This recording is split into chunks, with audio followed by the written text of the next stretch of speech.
नमस्कार दोस्तों, success up academy की यूट्यूब चैनल पे आप सभी का स्वागत है।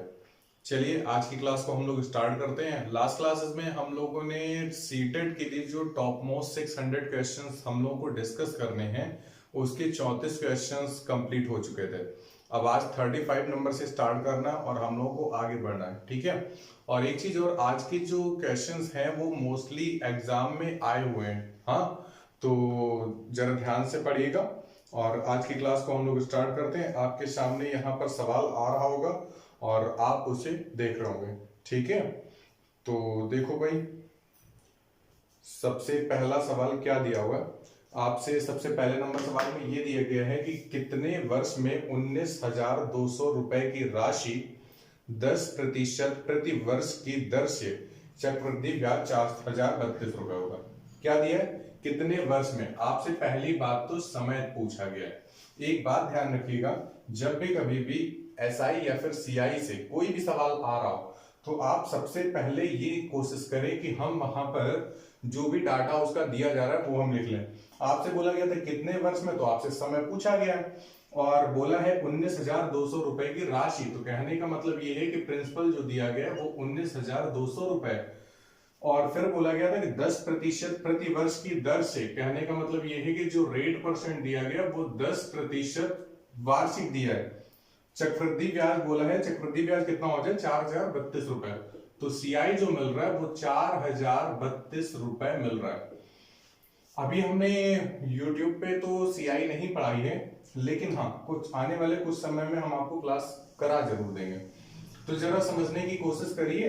आपके सामने देखो ऑप्शन 4 दिए गए हैं, कौन सा है। 1.5 वर्ष दिया गया है, 2.5 वर्ष दिया गया है और 2 वर्ष दिया गया और कितना 3 वर्ष दिया गया है।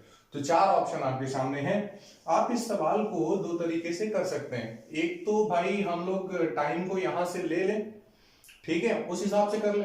तो चलो भाई हम उसी हिसाब से करने की कोशिश करते हैं। भाई प्रिंसिपल 19,200 रुपए दिया हुआ है। कितना दिया, प्रिंसिपल 19,200 रुपए दिया है। हम क्या करते हैं, रेट परसेंट 10% के हिसाब से ब्याज लगाना है। तो अगर हम 10% के हिसाब से भाई ब्याज लगाएंगे, हम कितने के हिसाब से, अगर 19,200 पे 10% के हिसाब से ब्याज लगाएंगे तो 1920 का ब्याज मिलेगा। कितने का ब्याज मिलेगा, 1920 का, ठीक है। अच्छा देखो भाई 1920 का पहले साल है, हाँ, तो अगर हम जब दूसरे साल ब्याज लगाएंगे 10% के हिसाब से तो 1920 तो पहली बार दूसरे साल भी मिल जाएगा। क्यों, 1920 तो मिल जाएगा ना। लेकिन है क्या, आपसे ये चीज बोली गई है कि भाई सीआई देनी है। और सीआई क्या होता है, सीआई में ब्याज के ऊपर भी ब्याज लगता है। तो जो पहले वर्ष का ब्याज था उस पर भी क्या होगा, ब्याज लगेगा। तो ये देखो 1920, ये भी देखो 1920, तो 19 और 19 38 होता है। तो 3840 का ब्याज मिल चुका है। कितने का, 3840 का ब्याज मिल चुका है। लेकिन हमें चाहिए 4,032 का। तो एक बात तो तय है कि जो समय लगेगा वो अप्रोक्सीमेट 2 वर्ष या फिर 2.5 वर्ष शायद लगने वाला है। मतलब 1.5 वर्ष तो लगेगा नहीं, क्योंकि आप देख रहे हो कि 2 वर्ष के आसपास में ही जो ब्याज है वो 3840 रुपए को क्रॉस कर रहा है। तो अगर हम 2 वर्ष की कंपाउंडिंग के बारे में बात करेंगे तो हमें दूसरे वर्ष में जब हम ब्याज की कैलकुलेशन करेंगे तो पहले वर्ष के ब्याज पे भी ब्याज लगेगा। तो 1920 का जो 10% होता है वो कितना होता है, 192। कितना होगा, 192। आपको क्या करना है, आपको सिर्फ इतना करना है कि हम ये जो सीआई दिया गया है ये क्या था, ये था प्रिंसिपल, और ये जो है ये क्या है, ये ब्याज लगाया है। मतलब ये क्या है, ये चक्रवृद्धि ब्याज है।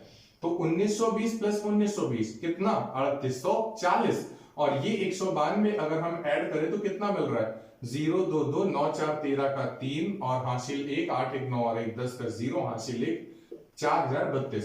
देखो कंडीशन के हिसाब से भी तो भाई 4,032 रुपए सीआई था। तो कहने का मतलब क्या हुआ कि अगर कंडीशन 2 साल पे कंडीशन क्वालिफाई हो रही है तो वही हमारा आंसर हो जाएगा। एक बात ध्यान रखिएगा, इन तरीके के सवालों में जैसे कि सपोज कर लो अभी 2 वर्ष पे हमें सीआई ना मिलता तो फिर हम 3 वर्ष का निकालते। तो जब हम 3 वर्ष का निकालते और सपोज कर लो भाई जो 4,032 अभी आ रहा है, अगर हम 3 वर्ष का निकालते सपोज कर लो 7,000 आ जाता।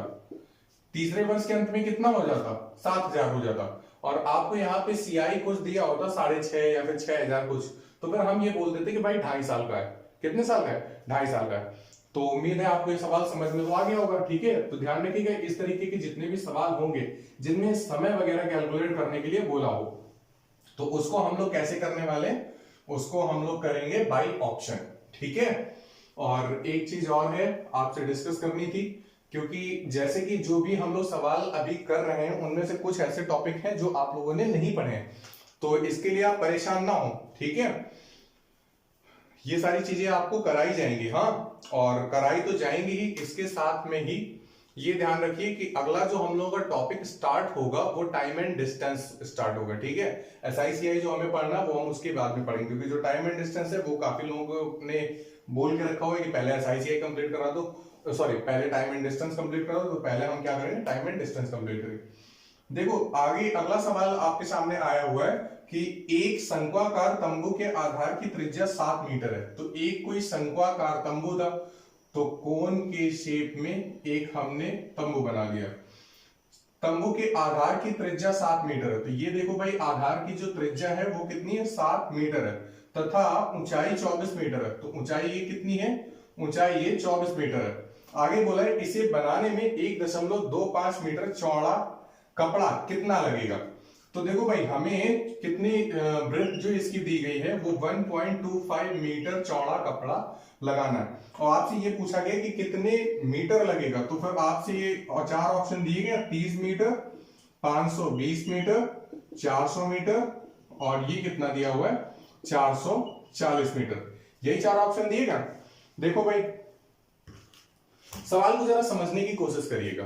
एक तंबू दिया हुआ था, तंबू में त्रिज्या 7 मीटर है और ऊंचाई कितनी है, 24 मीटर है। ठीक है, अब होता क्या है, जैसे कि आप कभी भी अगर तंबू बनाएंगे तो फिर जो कपड़ा चाहिए होगा वो आप उसके टॉप पे तो लगाते हो, क्यों टॉप पे लगाते हैं, जैसे कि जोकर की टोपी होती है उसी पे तो लगाया जाता है और नीचे तो लगाया नहीं जाता। तो कहने का मतलब ये है कि जो वक्रीय पृष्ठ का क्षेत्रफल होगा, क्या चीज, जो वक्रीय पृष्ठ का क्षेत्रफल होगा वही तो कपड़े का क्षेत्रफल होगा, क्यों, यही बात तो है। तो जो कपड़े का क्षेत्रफल है वो वक्र पृष्ठ के क्षेत्रफल के बराबर होना चाहिए। तो हम एक काम करें, हम कपड़े के क्षेत्रफल को, कपड़े के क्षेत्रफल को बराबर कर लें, किससे, इस वक्र पृष्ठ के क्षेत्रफल से, वक्र पृष्ठ का क्षेत्रफल। अब एक हमें बात बता दो, शंकु का जो वक्र पृष्ठ का क्षेत्रफल होता है वो क्या होता है, पाई आर एल, क्या होता है, पाई आर एल। और अगर हम बात करें कपड़े का क्षेत्रफल, तो कपड़ा जो होगा वो लंबाई और चौड़ाई में होगा, तो लंबाई है चौड़ाई है, क्योंकि जो कपड़ा आएगा वो लेंथ और ब्रेथ में ही रहेगा। ठीक है, और आपसे चौड़ाई जो दी गई थी, चौड़ाई अभी देखो यहां पे लिखी हुई थी कितनी, 1.25 मीटर, शायद यही दी हुई थी, हाँ। तो कपड़े का जो क्षेत्रफल होगा वो लंबाई गुणे चौड़ाई निकल के आता है। तो चौड़ाई आपसे दी गई 1.25 मीटर, लंबाई आपसे पूछी गई है, इन्हीं चारों में से कोई एक है। पाई, पाई के प्लेस पे 22/7, आर, आर कितना दिया हुआ है, 7, और यहाँ पे एल हमें रखता है, तो एल देखो क्या है, एल ये तिर्यक ऊंचाई होती है, एल क्या होती है, तिर्यक ऊंचाई होती है। तो अगर ये 7 है, ये 24 है, तो फिर ये कितनी होगी, 25। कैसे निकाला है, हम लोगों ने निकाला पाइथागोरस थ्योरम से कि कर्ण का जो वर्ग होता है वो आधार के वर्ग और लंब के वर्ग के बराबर होता है। ठीक है, योगफल के बराबर होता है, तो वो कितना निकल गया, 25। तो यहाँ पे हम क्या कर दें, 25 रख दें। 7 से देखो भाई 7 क्या हो जाएगा, कट जाएगा, 1.25 को हम इधर भेज देते हैं, तो लंबाई जो आएगी वो 22 गुणे 25 बटे 1.25, दशमलव हटाओगे 2 0 लगा दोगे, 25 से काटोगे कितने बार, 5 बार, 5 से काटो कितने बार, 20 बार, और 20 का गुणा में 22 में कराना, तो 22 दूनी 44, और 1 0 लगा हुआ है तो 1 0 चिपका दो। लास्ट वाला देखो ऑप्शन दिया गया 440, यही आपका आंसर हो जाएगा। उम्मीद है आपको समझ में आ गया होगा। अगर नहीं आया है तो एक बार 2 मिनट के लिए जरा वीडियो को फिर से थोड़ा सा पीछे करें और उसे समझने की कोशिश करें। तो अगला सवाल लिया जाए, चलिए अगला सवाल लेते हैं, और आपकी स्क्रीन पे सवाल आ रहा है, ओके, और मेरे पास भी सवाल आ जाए जल्दी से। देखो भाई अगला सवाल क्या बोला गया, यदि 10 आदमी या 18 लड़के किसी काम को 15 दिन में कर दें तो 25 आदमी और 15 लड़के उससे 2 गुने काम को कितने दिन में करेंगे। एक तरह से ये जो क्वेश्चन है वो मिक्स प्रोपोर्शन भी बोल सकते हैं, ठीक है, और टाइम एंड वर्क भी बोल सकते हैं, दोनों तरीके के चैप्टर से आया हुआ है। तो वैसे हम लोग मिक्स प्रोपोर्शन बोलेंगे। हाँ देखो क्या बोला है, यदि 10 आदमी या फिर 18 लड़के, यदि 10 आदमी या 18 लड़के किसी काम को 15 दिन में करते हैं, तो आपने वहां पे एमडीएच वगैरह लगाना सीखा होगा, ठीक है। और तो देखो यहाँ पे हमें क्या करना है, ये काम कर रहा है 15 दिनों में, और ये भी काम कितने दिन में कर रहा है, 15 दिन में, तो काम तो भाई बराबर ही होगा। तो या तो 10 आदमी मिलकर काम कर ले 15 दिन में, या तो फिर 18 लड़के मिलकर के 15 दिन में काम कर ले। तो आपसे पूछा है तो फिर 25 आदमी और 15 लड़के, इससे डबल काम बोला गया है। कितना? डबल वर्क इनको करने के लिए बोला गया है। आपसे पूछा है कितने दिन में काम करेंगे, तो ऑप्शन दिए 92, 9, 36 और 18, यही तो ऑप्शन दिए गए। अब जरा ध्यान से समझिए, एक बात ध्यान रखिएगा, इन तरीके के सवालों में जब भी कभी भी सवाल दिया जाए तो आपका मेन जो एम होना चाहिए वो होना चाहिए कि हम इनकी क्षमताएं निकालें, इनकी क्षमताओं का अनुपात निकालें। जब तक कि हमें मैन और बॉय की क्षमताएं नहीं पता चलेंगे तब तक हम उस सवाल को सॉर्ट आउट नहीं कर सकते हैं। तो चलो भाई, सबसे पहला हमारा काम क्या होगा कि हम उनकी क्षमता निकालें। तो देखो 15 से 15 कट गया, ठीक है, तो और 2 से काटोगे 9 बार, 2 से काटोगे 5 बार, तो देखो यहाँ पे मैन की जो क्षमता होगी वो 9 हो गई, और बॉय की जो क्षमता हो गई वो क्या हो गई, 5 हो गई। मैन की क्षमता कितनी, 9, और बॉय की क्षमता कितनी, 5, ठीक है। अब देखो आगे आपको करना क्या है, आपसे बोला गया है कि अगर उसी काम का 2 गुना काम, कौन सा काम, या तो ये वाला या तो ये वाला, तो आप कोई भी एक ले लो, हम ये वाला ले लेते हैं। तो उसी काम, तो वही काम कौन सा है, 10m इंटू 15 का कैसा डबल वर्क करना है, तो फिर आप 2 का गुणा करा दो। ये जो काम हमें करना है ये किससे कराना है, तो 25 आदमी और 15 लड़कों से कराना है। तो ये क्या है, ये इनकी क्षमता है। तो जब भी कभी भी हमें टाइम निकालना है तो टाइम इक्वल टू होता है वर्क अपॉन कैपेसिटी। देखो ये वर्क दिया गया है, ये वर्क था, वर्क का डबल हमें काम करना था, और किससे कराना है, जिससे कराना है उसी की क्षमता से भाग करा दो। तो किससे कराना है, 25m प्लस 15 बॉयज। हाँ चलो भाई, m और b की वैल्यूज जो हमने निकाल करके रखी है, m की वैल्यू 9, b की वैल्यू 5, उन्हीं को हम लोग रख करके सॉर्ट आउट कर लेते हैं। 10 इंटू m के प्लेस पे कितना रखोगे भाई, 9 इंटू 15 इंटू 2 अपॉन में 25 इंटू m के प्लेस पे कितना 9 प्लस 15 इंटू b के प्लेस पे कितना रख रहे हो भाई, 5 रख रहे हैं, ठीक है।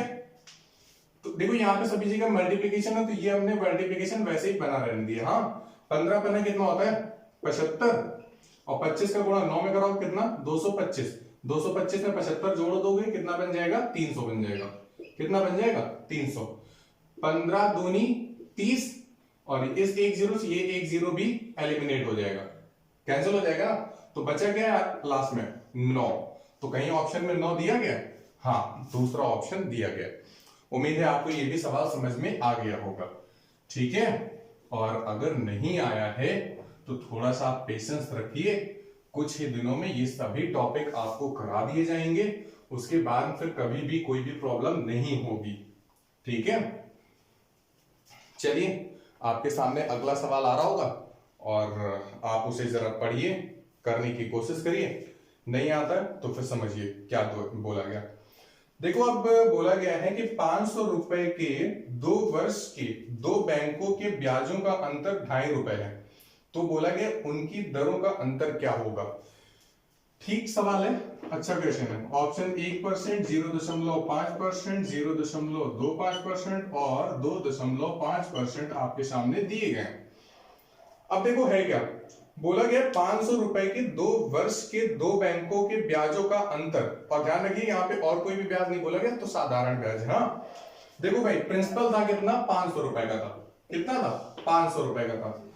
2 वर्ष के 2 बैंकों का ब्याज था, मतलब एक बैंक कुछ R% लगा रही होगी, दूसरी बैंक जो होगी वो कोई दूसरा R लगा रही होगी, मतलब एक 10 लगा रही तो शायद दूसरा 15 लगाए, 12 लगाए, कुछ भी लगाए, हमें इससे मतलब अभी नहीं है। लेकिन हाँ ये बोला है कि जब ये वाली बैंक देती है और जब ये वाली बैंक ब्याज देती है तो इनके ब्याजों के बीच का जो अंतर है वो 2.5 रुपए का अंतर है। कितने का है, 2.5 रुपए, 2.5 रुपीज का अंतर है।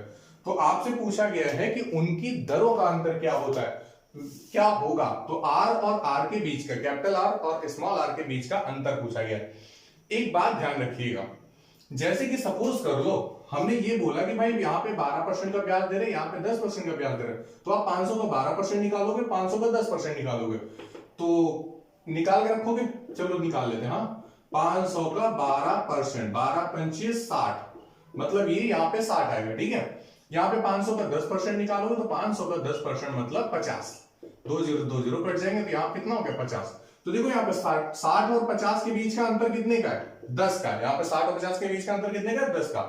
अगर हम इसी चीज को इतना लेंथी सॉर्ट आउट करके ना करते तो एक और तरीके से कर सकते थे। क्या, हम सीधे सीधे 500 का जो रेट परसेंट के बीच में डिफरेंस है, 12 और 10 के बीच में 2% का डिफरेंस है, तो हम सिर्फ 2% बस निकाल दें, तो 2 0 कट जाएंगे, 5 दूनी 10, डायरेक्टली वही चीज आ जाएगी। क्या चीज, वही अंतर डायरेक्टली आ जाएगा। तो हमें करना क्या है, हमें इतना सब कुछ ये नहीं करना है। ठीक है, तो पहली बात तो ये 12% वगैरह नहीं दिया गया था। हाँ, तो हम इसको हटा देते, ये आपको समझाने के लिए बताया है कि हम लोग डायरेक्टली कहां तक पहुंच सकते हैं। ठीक है, अब देखो भाई, आप जानते हो कि SI बराबर PRT अपॉन 100 होता है। SI बराबर PRT अपॉन 100 होता है। SI जो है वो दोनों ब्याजों के बीच का अंतर कितना है, 2.5 का। प्रिंसिपल कितना था, 500 का। रेट परसेंट हमें यही तो निकालना है, मतलब रेट का अंतर निकाल। यहाँ पे हमने साधारण ब्याज का अंतर रखा है, 2.5 रुपए क्या रखा है, अंतर। तो यहाँ पे जो ब्याज की दर आएगी तो यहाँ पे दरों का अंतर आएगा। समय जो बोला गया है वो 2 वर्ष का बोला गया है। अपॉन में क्या कर दे, 100 कर दे, 2 0 से 2 0 कट जाएंगे, 5 दूनी 10, 5 दूनी 10, और 10 इधर नीचे चला आएगा। तो जैसे आप 10 से भाग कराएंगे तो दशमलव जो होगा वो एक अंक आगे खिसक आएगा, मतलब ये है 0.25%। कितना, 0.25%। यही आपका आंसर हो जाएगा, जो कि तीसरा ऑप्शन दिखाई दे रहा है। बात समझ में आ गई। यहाँ पे हमने SI की जगह पे क्या रखा था, साधारण ब्याज का अंतर। तो पहले वाले और दूसरे वाले ब्याज का अंतर कितना का था, 2.5 रुपए का। और यहाँ पे हमने R के लिए क्या मान लिया कि R के प्लेस पे ब्याज की दरों का अंतर है। क्या चीज है, ब्याज की दरों का अंतर। उम्मीद है आपको समझ में आ गया होगा। आ गया कि नहीं आ गया।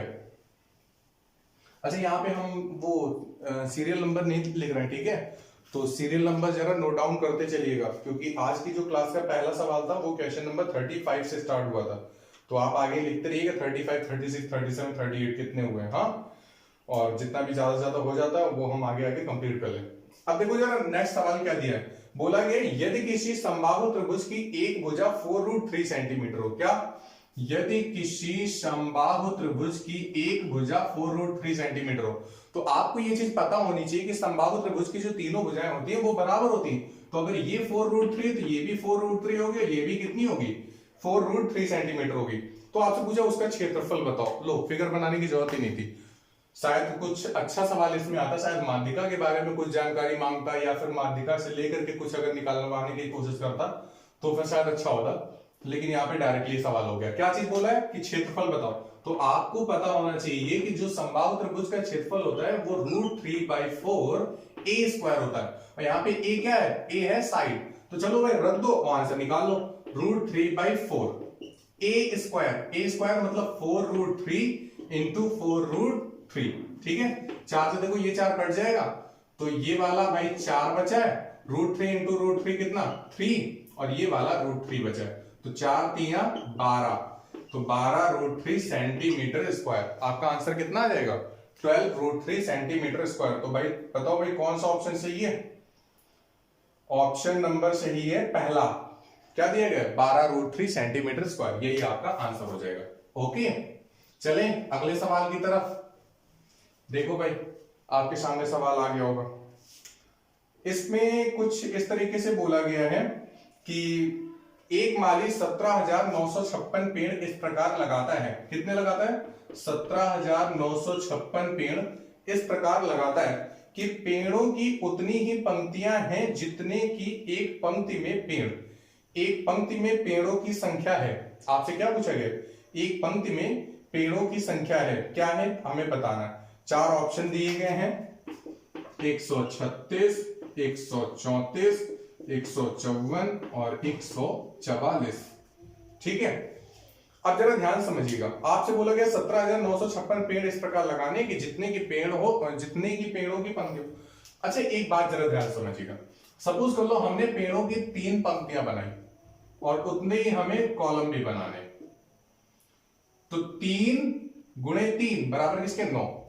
अगर हम 4 बनाते तो यहां पे भी हमें कितनी बनानी होती 4, मतलब 4 गुणे 4 मतलब 16। तो कहने का मतलब यह है कि जो पेड़ों की संख्या होगी वो पूर्ण वर्ग के रूप में होगी। वो कैसी होगी, वो पूर्ण वर्ग के रूप में होगी।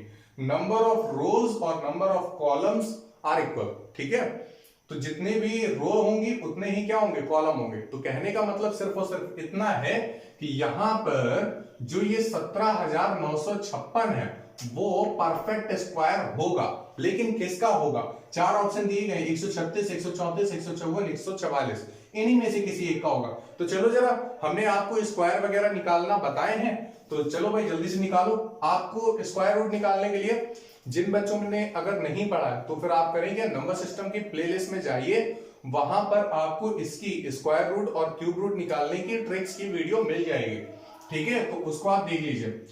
स्क्वायर रूट निकालने के लिए देखो हम लोग करते क्या है, पहले हम लोग इकाई के 2 अंकों को अलग करते हैं। यहां पे इकाई के स्थान पे कितना है 6 है, तो 6 किसके किसके वर्ग में आता है। तो देखो भाई 4 के वर्ग के इकाई स्थान पे क्या आता है 6, और 6 के वर्ग के इकाई स्थान पे भी क्या आता है 6। तो यहाँ पे या तो इकाई स्थान पे 4 होगा या तो 6 होगा। तो यहाँ पे तो भाई 4 6 4 6 सभी है, तो चारों ऑप्शन अभी की तरफ अभी बने हुए हैं। अब बात ये आती है कि 179 दिया है, तो कोई एक ऐसी संख्या बताओ जिसका हम वर्ग करें तो 179 के आसपास पहुंच जाए। तो फिर अगर आप 13 का करोगे तो कितने 169 मिलेगा। तो यहाँ पे भी 13 लिख लो, यहाँ पे भी 13 लिख लो। अब देखो यहाँ पे 134 मिल रहा है, यहाँ पे 136, तो कहने वाला ये दोनों ऑप्शन तो नहीं हो सकते हैं। क्या चीज, ये दोनों ऑप्शन तो नहीं हो सकते हैं, ठीक है। अब देखो हमें करना क्या है, 134 है, यहाँ पे 136 है, ठीक है। दोनों ऑप्शन में भी दिए। वैसे जनरली ऐसा नहीं होता है कि यही दोनों संख्या ऑप्शन में दी जाए, कोई एक दी होगी, यहीं से आप हिट कर देना। अब बात ये आती है कि भाई जब दोनों जो हमारे आंसर निकल के आ रहे हैं वो दोनों ऑप्शन में दिए गए, तो सही तो इनमें से कोई एक ही होगा ना। तो फिर आप क्या कर सकते हो, आप इनमें से किसी एक संख्या का वर्ग निकाल लेते। क्या, आप इनमें से किसी एक संख्या का वर्ग निकाल लो और देख लो कि ये 17,956 किस में आ रहा है। अगर आप ये नहीं करना चाहते हो तो फिर आप एक चीज और भी कर सकते हो भाई, 134 यहां पे 136 यहां पे, बीच में एक संख्या पड़ती है कौन सी 135। आपको हमने बता रखा है कि जब भी कभी भी किसी भी ऐसी संख्या में जिसके इकाई स्थान पे 5 हो उसका वर्ग निकालना कितना सिंपल होता है। कैसे, 5 का वर्ग करोगे भाई कितना 25, 5 का वर्ग कितना 25, और 13 का गुणा हमें किस में कराना है 14 में। 13 गुणा किस में कराना है 14 में। तो 14 का गुणा पहले हम अगर 10 में कराएंगे तो 140 मिलेगा, और 14 गुणा 3 में कराओगे तो फिर कितना 42 मिल जाएगा। तो देखो भाई इसको जोड़ोगे 2 4 4 8 और ये कितना 182, कितना 182। अब जरा ध्यान सुनो, 135 का जो वर्ग होता है वो 18,225 होता है। 135 का वर्ग कितना होता है 18,225, लेकिन यहाँ पे 17,956 रखा है। मतलब क्या है कि यहाँ पे ये जो संख्या है वो पक्की बात है 135 से छोटी होगी। 135 से क्या होगी छोटी होगी। जब 135 से छोटी होगी तो आंसर क्या होगा 134। बस यहीं पे बात खत्म हो जाती है और आपका आंसर मिल जाता है। तो उम्मीद है आपको समझ में आ गया होगा, और अगर नहीं समझ में आया तो एक बार फिर से क्या करो 2 मिनट के लिए पीछे करो और उसको देख डालो कि क्या क्या कैसे का करना है। एक बात ध्यान रखिएगा, आप लोग अगर थोड़ा सा ध्यान से सुनेंगे समझेंगे तो फिर आपको सारी चीजें अच्छे से समझ में आती रहेंगी और आप आगे बढ़ते रहेंगे, ठीक है। तो चलिए आपके सामने सवाल आने वाला है और आप उसको सॉर्ट आउट करिए, देखते हैं। सवाल दिया गया आपके सामने, देखिए बोला गया है कि यदि 0.13 division by P square equals to 13 तो फिर पी का मान क्या होगा। कुछ इस तरीके का सवाल दिया है। क्या है 0.13 division by P square equals to क्या 13 के। तो फिर आपसे पी का मान पूछा गया, किसका पी का। तो चलो जरा निकालते हैं, पी स्क्वायर को हम उधर ले चलते हैं, 13 को इधर भेज देते हैं। तो 0.13 अपॉन में क्या 13 इक्वल्स टू पी स्क्वायर। दशमलव हटाएंगे 2 जीरो नीचे बढ़ा देंगे, 13 से ये 13 कट जाएगा। तो देखो स्क्वायर रूट जब हम हटाएंगे तो यहाँ पे 1/100 बनेगा इक्वल्स टू पी के। तो 1/100 100 का स्क्वायर रूट निकालेंगे कितना आ जाएगा भाई 10 बराबर पी। तो 10 से जब भाग करा देंगे तो यहाँ पे आ जाएगा 0.1। तो देखो भाई जो सेकंड ऑप्शन लिखा हुआ है 0.1 यही आपका आंसर हो जाएगा। बात समझ में आ गई। अब देखो भाई अगला सवाल लेते हैं। अगले सवाल में है क्या, अगले सवाल में कुछ इस तरीके से दिया हुआ है कि y equals to 3x plus 12। y equals to क्या है 3x प्लस 12 और बोला गया है कि अगर y बराबर 5 हो तो फिर x का मान क्या होगा। सीधे सीधे ये सवाल है, चार ऑप्शन दिए गए 7/3, 3/7 और सी ऑप्शन है -7 और फिर क्या है -7/3। तो आपसे बोला गया y का equal to 3x plus 12, y का मान 5 है, डायरेक्टली रख दो 5 3x प्लस 12। 12 को इधर भेजोगे माइनस का 12 हो जाएगा, मतलब कितना बचेगा -7 बराबर किसके 3x के। 3 को इधर भेज दो -7/3। तो यही क्या हो जाएगा x का मान हो जाएगा। तो देखो भाई जो चौथा ऑप्शन है वो आपका सही आंसर दिया हुआ है। ओके ना, चलो भाई अगला सवाल ले और सॉर्ट आउट करें। नंबर तो गिन रहे हो ना, नंबर को नोट डाउन करते हुए चलना, क्योंकि जो क्वेश्चंस हैं वो सीरीज बेसिस पे नहीं है, ठीक है। क्योंकि आज हमने कुछ पेडागोजी के जो क्वेश्चंस हैं वो छोड़ रखे हुए हैं, तो बीच में कुछ गैप भी है। ओके ना, तो इस सीट में से और एक बात और है, अगर हम आपको पीडीएफ प्रोवाइड करा सकते थे, लेकिन पीडीएफ हम आपको अभी देंगे नहीं, ठीक है। वो जब टोटल 600 क्वेश्चन कंप्लीट हो जाएंगे तभी आपको मिलेगी, ठीक है। वरना पीडीएफ तो बन के तैयार हो गई है और बस प्रिंट अभी एक भी नहीं निकले, ठीक है। चलिए देखिए भाई आगे सवाल में क्या बोला गया। सवाल आपसे कुछ इस तरीके से बोल रहा है कि √3 की power 5 into 9 square equals to 3 की पावर n इंटू 3√3। तब n की वैल्यू आपसे पूछी गई है। n की वैल्यू आपसे पूछी गई है, आपके सामने चार option n equals to 3, n equals to 4, n equals to 5 और नन ऑफ दीज दिया है। क्या चीज, नन ऑफ दीज भी दिया है, मतलब इनमें से कोई नहीं। चलिए देखते हैं और सवाल को सॉर्ट आउट करने की कोशिश करते हैं। अच्छा, इंडिसेस एंड सर्ट्स हम लोग इसके पैरेलल में पढ़ रहे हैं। तो इंडिसेस एंड सर्ट्स का जो पहला वाला पार्ट था उसमें हमने आपको कुछ इसी तरीके के क्वेश्चन करने सिखाए हुए थे कि भाई हम लोग क्या कर सकते हैं। देखो यहाँ पे √3 है, तो रूट का मतलब हमने आपको बताया था कि डायरेक्टली अगर आप रूट लगाए हुए हैं तो फिर 3 की पावर 1/2 हम इसे लिख सकते हैं। लिख सकते हैं कि नहीं लिख सकते हैं, लिख सकते हैं। तो देखो यहाँ पे 3 की घात 1/2 पहले 5 पहले से ही लगा हुआ, तो मतलब क्या हो जाएगा 5/2 गुणे आप यहाँ पे 3 का इसको वर्ग लिखोगे, 9 को क्या लिखेंगे 3 का वर्ग और 2 पहले से ही, तो मतलब घात कितनी हो जाएगी 4। 3 की घात n लगा हुआ है इंटू 3 की घात यहाँ पे 1 है और यहाँ पे 3 की घात 1/2 है, तो 1 और आधा को मिलाओगे तो फिर कितना बनता है 1.5। 1.5 का मतलब होता है 3/2, तो 3 की घात कितनी लग जाएगी यहाँ पे 3/2। इतनी बात समझ में आ गई। अच्छा यहाँ पे देखो भाई 3 की घात 3/2 को जब आप इधर नीचे लेके आएंगे तो यहाँ पे ये 3 की घात 3/2 घटेगी, क्योंकि जब ऊपर जाएगी तो अब क्या हो जाएगी घट जाएगी। तो देखो भाई यहाँ पे 5/2 है, 5/2 का मतलब 2.5 होता है, 5/2 का मतलब क्या होता है 2.5 और ये 3/2 का मतलब होता है 1.5। तो ये 2.5 है और ये 1.5 है। अगर 2.5 में से 1.5 घट जाएगा तो सिर्फ और सिर्फ 1 ही तो बचेगा, मतलब 3 की घात 1। अब देखो भाई आधार समान है और गुणे में, तो फिर घातें क्या होंगी जुड़ जाएंगी, तो 4 और 1 मिलकर के 5 बन जाता है। तो 3 की घात 5 बराबर 3 की घात n। आधार समान होंगे तो घातें भी समान होंगे, तो n की वैल्यू कितनी आ जाएगी भाई 5 आ जाएगी। उम्मीद है आपको समझ में आ गया होगा। आया कि नहीं आया? आप लोग बोलते नहीं हो, क्यों बोलते या नहीं बोलते हो?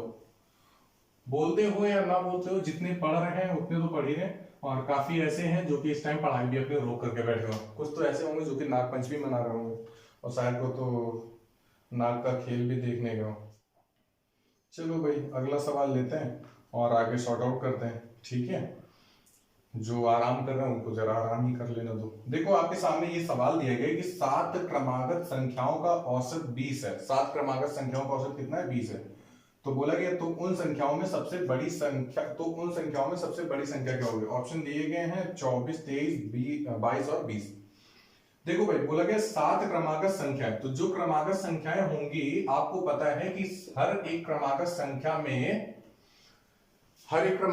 में बीच का अंतर कितने का होता है 1। क्रमागत संख्या होती कैसी है, जैसे कि सपोज कर लो पहली संख्या 5 है तो दूसरी संख्या 6, 7, 8 इसी तरीके से आगे बढ़ती जाएंगी। आपसे बोला गया कि इन क्रमागत संख्याओं का जो औसत है 20 है। एक बात ध्यान रखिएगा, जो क्रमागत संख्याओं का जो औसत होता है वो हमेशा बीच वाली संख्या होती है। वो हमेशा क्या होता है बीच वाली संख्या होती है। तो पहली, दूसरी, तीसरी छोड़ दी, लास्ट में से पहली, दूसरी, तीसरी छोड़ दी, तो बीच वाली संख्या होगी वही एवरेज होगी। तो एवरेज आपको कितना दिया है 20, तो आपसे बोला है उन संख्याओं में सबसे बड़ी, तो ये 21 हो गई, ये 22 हो गई, ये 23 हो गई, तो आंसर आपका कितना हो गया 23। उम्मीद है आपको समझ में आ गया होगा। अरे बोलो भाई आया है कि नहीं आया? आ गया है ना। तो चलो भाई इसको जरा हम इरेज कर दें और अगला सवाल लेते हैं, ठीक है। देखो भाई आपसे बोला गया है कि 2 की power 2n minus 1 equals to 1/8 की होल पावर n माइनस 3। तो फिर यहाँ पे n का मान क्या है, आपसे ये बोला गया 3 2 0 माइनस 2, कुछ इस तरीके से मान दिए गए। देखो भाई 2 की power 2n minus 1 equals to 1/8 की पावर n माइनस 3, ऐसा कुछ दिया गया है। पहली बात 8 की पावर n माइनस 3 को हम इधर ले आते हैं, तो 2 की होल पावर 2n माइनस 1 दिया हुआ है, ठीक है। अब देखो 8 की पावर n माइनस 3 है, अगर हम 8 को देखें तो इसे हम 2 की घात 3 लिख सकते हैं, तो 2 की घात 3 और n माइनस 3 पहले से ही था तो उसका मल्टीप्लीकेशन हो जाएगा। तो यहाँ पे ध्यान रखिएगा 2 में 8 का गुणा होगा जाके, हाँ, इक्वल्स टू 1 दिया हुआ है। आप 1 जानते हो कि किसी भी नंबर की पावर 0 का मान कितना होता है 1 होता है, तो आप ये ध्यान से समझ लीजिए 2 की घात 0 का मान कितना होगा 1, क्यों, तो हमने यहाँ पे 1 की जगह कितना लिख लिया 2 की घात 0। अच्छा यहाँ देखो आधार समान है, आधार समान है तो घातें क्या होंगी जुड़ जाएंगी, तो घातें अगर जोड़ेंगे तो 2n minus 1 plus 3n minus 3 3 9 equals to 2 की पावर 0। देखो आधार समान है बराबर में, तो घातें भी कैसे होंगे बराबर होंगी, तो 2n प्लस 3n कितना 5n, 9 माइनस 1 कितना माइनस का 10 इक्वल्स टू किसके 0 के बराबर। 10 को उधर लेके जाएंगे तो 5n बराबर किसके 10, 5 से काट देंगे तो n का मान किसके बराबर आ जाएगा 2 के बराबर। तो जो जिस भी ऑप्शन में n इक्वल्स टू 2 हो उसी को आप लोग हिट कर दीजिए। उम्मीद है आपको इतनी चीजें समझ में आ गई होंगी, कंफर्म है ना। तो चलिए आज की क्लास में हमने पेडागोजी की एक भी क्वेश्चन नहीं लिए हैं, क्योंकि आज की क्लास जो थी वो एज अ न्यू बेसिस पे न्यू कॉन्सेप्चुअल पे ट्रायल था, ठीक है। तो चलिए जितने आज के सवाल हुए हैं उनको आप अच्छे से तैयार करिए और जो भी आपने पिछले क्लासेस में पढ़े हुए उनको आप अच्छे से रिवीजन देते रहिए, ठीक है। ध्यान रखिएगा नंबर सिस्टम सिंप्लीफिकेशन बेसिस जितने भी क्वेश्चंस बनते हैं एग्जाम में, क्योंकि वहां से एग्जाम में क्वेश्चन नए नए जरूर आते हैं, तो धीरे धीरे अपडेटेड क्वेश्चंस आपके सामने लेके आए जा रहे हैं। कल आपसे इंडिसेस एंड सर्ट्स के बारे में बात की थी लास्ट क्लास में, और आगे भी अभी इंडिसेस एंड सर्ट्स के भी क्वेश्चंस आने, सिंप्लीफिकेशन के भी क्वेश्चंस आने हैं, ठीक है। तो सक्सेस अब एकेडमी के साथ में बने रहिए। चलिए जल्दी ही आपसे नेक्स्ट क्लास में मिलते हैं। आज की क्लास होगा, थैंक्स अ लॉट।